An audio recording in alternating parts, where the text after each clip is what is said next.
pukul 6 waktu Indonesia Barat. Radio Republik Indonesia Palembang dengan Warta Berita. BMKG Sumsel mengeluarkan peringatan dini terkait potensi hujan deras dan pasang Sungai Musi. Polres Banyu Asin siapkan 134 personel untuk mengamankan arus mudik Lebaran 2025. Badan Meteorologi, Klimatologi, dan Geofisika BMKG Sumatera Selatan mengeluarkan peringatan dini terkait potensi hujan deras dan pasang Sungai Musi yang akan melanda Palembang dari 11 hingga 18 Maret 2025. Sumatera Selatan memasuki puncak musim hujan kedua pada Maret dan April 2025. Badan Meteorologi, Klimatologi, dan Geofisika BMKG Sumsel memperingatkan bahwa periode ini bertepatan dengan pasang tertinggi di laut yang berpotensi meningkatkan resiko banjir di sejumlah wilayah. Sementara itu, BMKG juga mengeluarkan peringatan dini terkait dengan potensi hujan deras yang akan melanda Palembang dari 11 hingga 18 Maret 2025, diperkirakan mencapai 100 hingga 150 mm. Koordinator BMKG Sumsel Wandayan Tolis menyampaikan bahwa periode ini merupakan puncak musim hujan kedua di Palembang. Jika hujan deras terjadi bersamaan dengan pasang laut, maka resiko banjir dan genangan air di sejumlah wilayah akan meningkat secara signifikan. Itu untuk secara kumulatif dalam 10 hari itu antara 100 sampai 150 mm. Dan ini itu dalam kategori waspada. Waspada. Nah, pada skala harian itu memang pada ringan sampai sedang. Tetapi ketika hujan ringan sampai sedang ini terjadi dalam akumulasi pendek, ini akan membawa dampak pada sistem genangan, sistem drainase yang ada, karena akan memicu genangan karena tidak mudah langsung tersalurkan dengan baik. Selain potensi curah hujan yang tinggi, kenaikan muka air laut diperkirakan mencapai 3,5 hingga 4 meter selama fase pasang tertinggi. Kondisi ini dapat memperparah banjir jika terjadi bersamaan dengan curah hujan tinggi.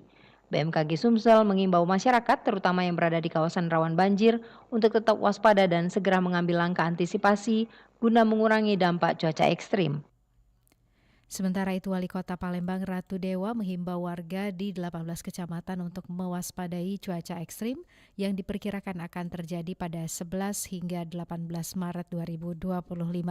Wali Kota Palembang menyampaikan bahwa informasi dari BMKG memperingatkan adanya potensi cuaca buruk yang dapat mempengaruhi beberapa wilayah seperti Seberang Ulu 1, Seberang Ulu 2, Kalidoni dan Sebatang Borang untuk tetap waspada terhadap kemungkinan banjir dan genangan air. Sebagai langkah antisipasi, pemerintah kota telah meminta instansi terkait termasuk camat, Dinas PUPR, Dinas Pemadam Kebakaran, dan BPBD untuk selalu siaga. Camat dan lurah diminta untuk memantau lokasi-lokasi rawan banjir secara intensif, termasuk kawasan Simpang Polda yang sering mengalami genangan tinggi. Selain itu, pemerintah kota juga sedang mempercepat pembangunan infrastruktur yang diperlukan untuk mengatasi masalah banjir tersebut. Tanggal 11 sampai dengan tanggal 18. Maka tadi saya undang seluruh organisasi perangkat daerah terkait agar sudah ada antisipasi sedini mungkin. Mulai dari OPD terkait, contohnya PUPR, sudah ada pemetaan di lapangan. Oh, ini bakal tinggi curah hujannya, termasuk genangan airnya juga akan tinggi. Ditambahkan Ratu Dewa bahwa sistem pompa seperti pompa skip bendung dan pompa portable skala besar milik Balai Sungai akan dioptimalkan untuk menangani masalah banjir, terutama di Simpang Polda saat ini. Dari 6 pompa yang ada, hanya 3 yang berfungsi maksimal, sehingga perbaikan dan pembesaran sistem pompa menjadi prioritas. BMKG Provinsi Sumatera Selatan juga mengingatkan warga Palembang untuk mewaspadai bencana hidrometeorologi akibat kombinasi hujan deras dan debit air Sungai Musi yang tinggi, serta kondisi pasang air laut yang mencapai 3,6 meter. Berikut ragam pendapat dan harapan masyarakat. Saya Siti di Sako.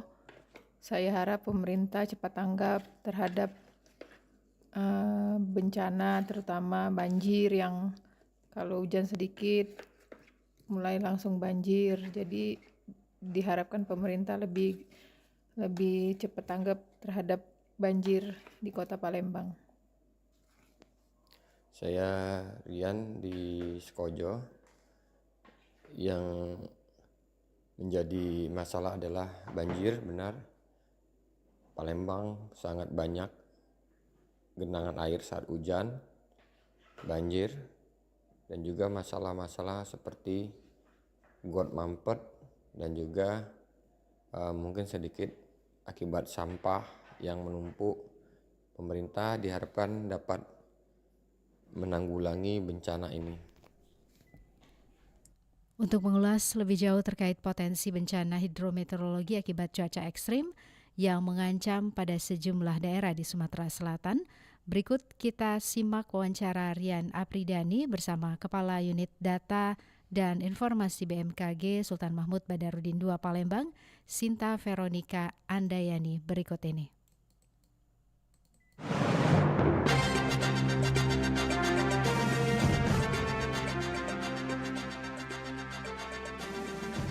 Baik, Mbak Sinta, hari ini kita bicara mengenai tentang ancaman bencana hidrometeorologi yang beberapa hari terakhir ini juga menjadi perbincangan. Menyusul banyaknya kejadian bencana alam yang terjadi di beberapa wilayah di Sumatera Selatan, banjir di Lahat, Muara Enim, dan Prabu Mulih, ini juga menjadi salah satu topik yang menjadi perbincangan. Terkait dengan bencana hidrometeorologi, Mbak Sinta, di Sumatera Selatan sendiri seperti apa ancaman ini? Apakah memang masih menjadi ancamankah atau sudah mulai sedikit turun intensitasnya ini, Mbak? Ya, kalau mengenai ancaman bencana hidrometeorologi di musim hujan ini, itu fluktuatif ya, Mas Rian. Karena potensi perubahan cuaca itu sangat dinamis, cepat, dan juga di musim hujan ini memang kondisi atmosfer masih cukup basah dan sangat basah dengan berbagai dinamikanya. Jadi untuk kewaspadaan saya sarankan, saya himbau untuk masyarakat dan juga pemerintah daerah untuk tidak lengah dan terus memonitor informasi cuaca dari BMKG. Untuk kondisi atmosfer, contohnya dalam waktu ke depan, beberapa depan ini memang ada dinamika atmosfer yang aktif seperti Kelvin, MJO maupun Rossby yang memang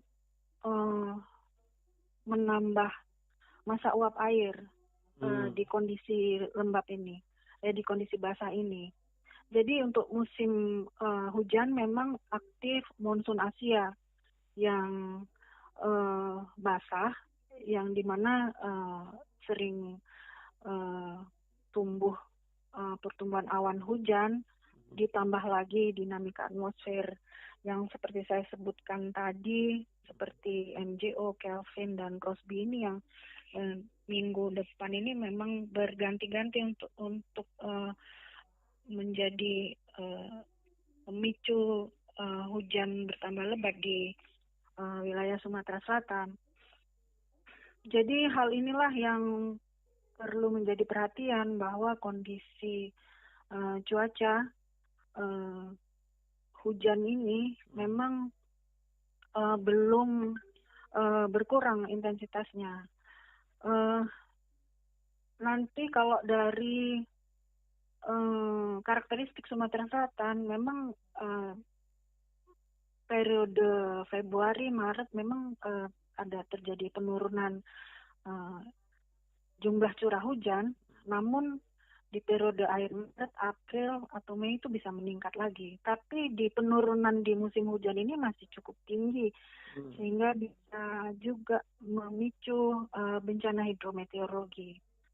Dan kalau saya lihat, karakteristik bencana hidrometeorologi di Sumsel ini, karena di wilayah kita ini banyak sungainya, jadi di hulu debit air meningkat, itu akan berpengaruh ke hilirnya, sehingga bisa juga bukan hanya hulu yang banjir, nanti beberapa waktu setelah itu bagian hilir banjir mengenai wilayah-wilayah sepanjang aliran sungai yang rendah. Begitu Mas Rian. Artinya kita sekarang masih dalam masa puncak-puncaknya ini ya, Mbak Sinta ya? Kalau dibilang puncak hujan, kita perkirakan memang puncak hujan itu di periode sudah mulai terjadi di November, Desember. Memang Januari masih cuma mungkin sudah terjadi perubahan iklim ya, sehingga curah hujan itu dan juga juga daya dukung lingkungan sudah berkurang. Jadi walaupun tidak puncak hujan, begitu hujan dengan curah hujan yang tinggi terjadi juga bisa menimbulkan banjir, begitu Mas Rian. Maksud dari jumlah curah hujan dan puncak hujan itu. Untuk curah hujan sendiri, Mbak Sinta, sampai dasarian keberapa ya masyarakat harus selalu waspada dengan ancaman bencana hidrometeorologi ini? Kami monitor dalam beberapa hari ke depan, selain monsun Asia basah yang memicu pertumbuhan awan hujan, ini akan aktif MGO di fase 3 untuk yang berpengaruh ke wilayah Sumatera, dan juga Kelvin dan Rossby yang juga akan menambah uap air bertambah banyak, begitu Mas Rian. Ya, demikian Mas Rian. Baik, Mbak Sinta, terima kasih bincang-bincang singkat bersama RRI. Mudah-mudahan cuacanya tetap selalu bersahabat ya, Mbak Sinta ya, buat kita.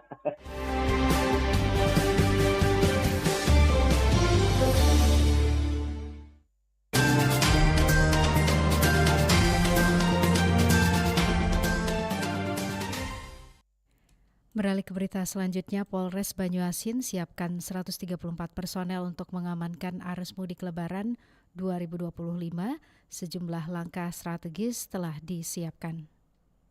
Kami sudah prediksi, kami sebelum liburan kami sudah siap siaga di Menjelang arus mudik Lebaran 2025, Satlantas Polres Banyuasin telah menyiapkan berbagai langkah strategis guna mengantisipasi lonjakan pemudik dan mencegah kemacetan di wilayah tersebut. Kapolres Banyuasin AKBP Ruri Prastowo melalui Kasatlantas Polres Banyuasin AKP Suwandi mengungkapkan bahwa pihaknya telah melakukan survei jalan dan koordinasi dengan instansi terkait untuk memastikan kelancaran arus lalu lintas. Salah satu langkah utama yang dilakukan adalah perbaikan jalan berlubang bekerja sama dengan PUPR Provinsi Sumatera Selatan. Sebanyak 134 personil akan diterjunkan untuk mengamankan arus mudik dengan cakupan wilayah mulai dari Palembang kilometer 12 hingga perbatasan Kabupaten Banyuasin. Selain itu, 21 perwira pengendali atau padal juga ditugaskan untuk mengawasi personil di lapangan. Dikatakan AKP Suwandi, Satlantas Polres Banyuasin juga telah menyiapkan tim unit reaksi cepat guna mengatasi berbagai kendala di jalan, seperti kendaraan mogok, patah as, atau insiden lain yang berpotensi menghambat arus lalu lintas. Menurut AKP Suwandi, lonjakan pemudik akan mulai terasa sejak 21 Maret seiring dengan dimulainya libur sekolah. Sementara puncak arus mudik diperkirakan terjadi pada 28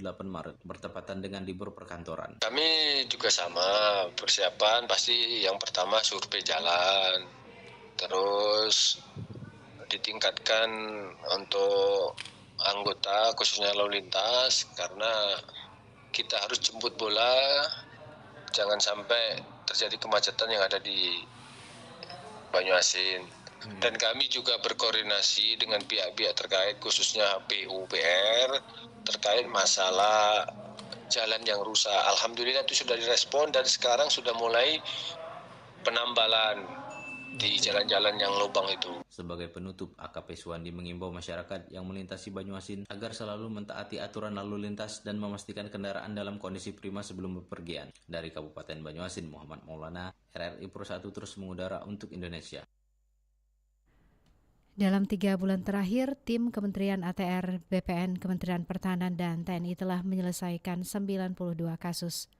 Penyerahan sertifikat ini berlangsung di Aula Puslapur Oku Timur pada hari Rabu lalu. Total luas sertifikat hak pakai atas nama pemerintah Republik Indonesia yang dikuasakan kepada Kementerian Pertahanan mencapai 32.782,5 hektar. Dengan luas tersebut, Puslapur menjadi pusat latihan tempur terbesar di Asia. Sertifikat ini adalah langkah awal dalam penyelesaian aset TNI. Menteri ATR Kepala BPN Nusron Wahid mengatakan pihaknya menemukan 649 titik aset TNI yang perlu diselesaikan.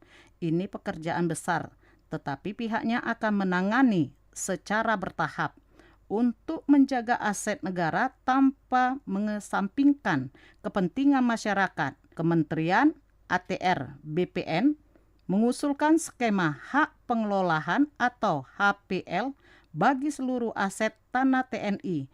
Dengan HPL menurut Nusron Wahid, tanah tetap menjadi milik negara, tetapi tetap dapat dimanfaatkan oleh masyarakat sesuai aturan yang berlaku. Nah, di sini masih banyak sertifikat yang lain yang akan kami tuntaskan karena memang PR kami banyak sekali.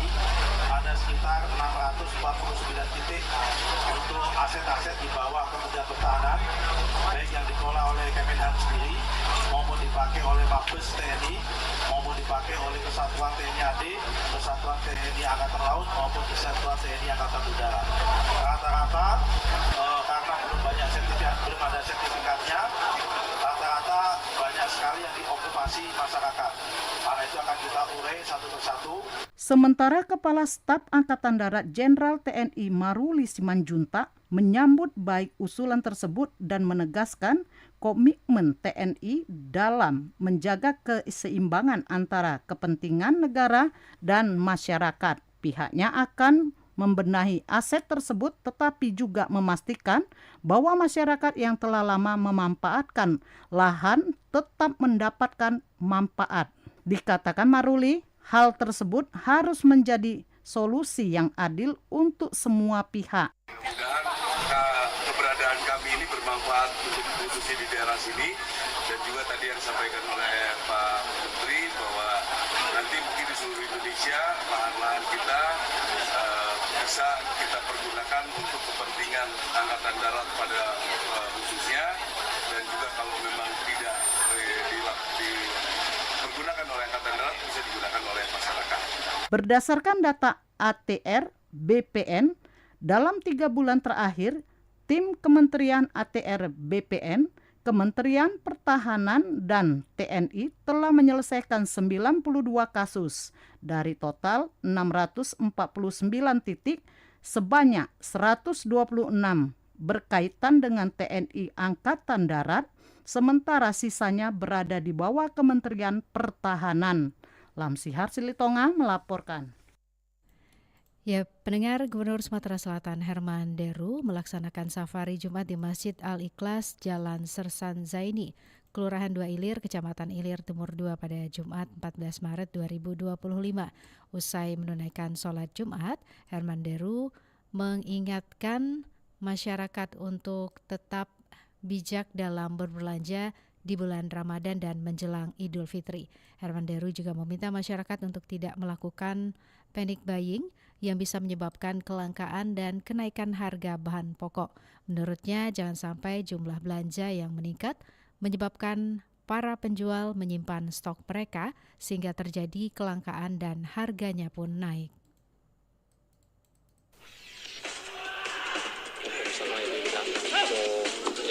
Olahraga atletik Sumatera Selatan berharap pemusatan latihan nggak usah mulu-mulu kan, karena dilihat dari persiapan sekarang JRC tidak akan terpengaruh terkait dengan pemain sudah memahami kesabaran masing-masing. Berita olahraga.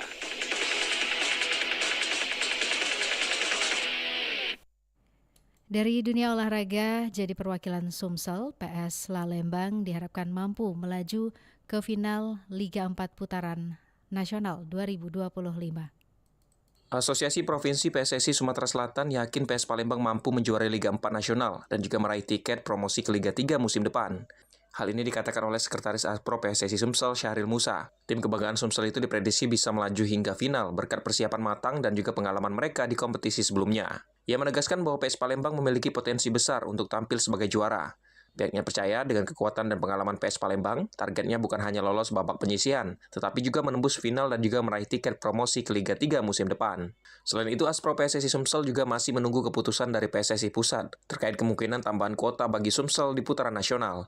Jika mendapatkan slot tambahan, maka peluang tim lain dari Sumsel untuk bersaing di level nasional juga semakin terbuka. Kita berharap PS Palembang dengan pengalaman yang sudah ada dan pemain-pemain yang sudah ada, kita berharap ya paling tidak dia bisa melewati babak 16 besar dan bila perlu 8 besar dan masuk ke final. Hingga nanti di 8 tim yang akan lolos termasuk kita berharap dari Asprov dan juga masyarakat Sumatera Selatan, salah satunya PS Palembang bisa masuk. Dengan optimisme tinggi dan juga dukungan penuh dari Asprov, PS Palembang diharapkan mampu membawa nama Sumsel bersinar di pentas sepak bola nasional. Dari Stadion Bumi Sriwijaya, Heru Rizky RRI Palembang terus mengudara untuk Indonesia.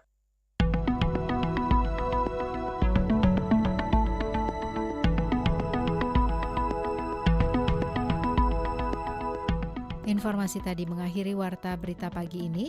Sebelum berpisah kami sampaikan kembali topik berita aktual pagi ini diantaranya. Badan Meteorologi, Klimatologi, dan Geofisika BMKG Sumatera Selatan mengeluarkan peringatan dini terkait potensi hujan deras dan pasang Sungai Musi yang akan melanda Palembang dari tanggal 11 hingga 18 Maret 2025. Polres Banyuasin siapkan 134 personel untuk mengamankan arus mudik Lebaran 2025. Sejumlah langkah strategis telah disiapkan. Informasi lainnya dapat Anda akses melalui website kami rri.co.id dan WhatsApp channel RRI Palembang. Juga ikuti media sosial terverifikasi kami, Facebook, Instagram, TikTok, dan X RRI Palembang. Kami juga membuka ruang aspirasi bagi Anda untuk menyampaikan sejumlah persoalan dan peristiwa yang berada di sekitar Anda melalui line WhatsApp dan juga SMS di 0821 7927 9090 serta pesan chat melalui RRI Digital. Mewakili kerabat kerja yang bertugas, saya Esi Armisi mengucapkan terima kasih atas perhatian Anda. Selamat pagi dan sampai jumpa. RRI terus mengudara untuk Indonesia.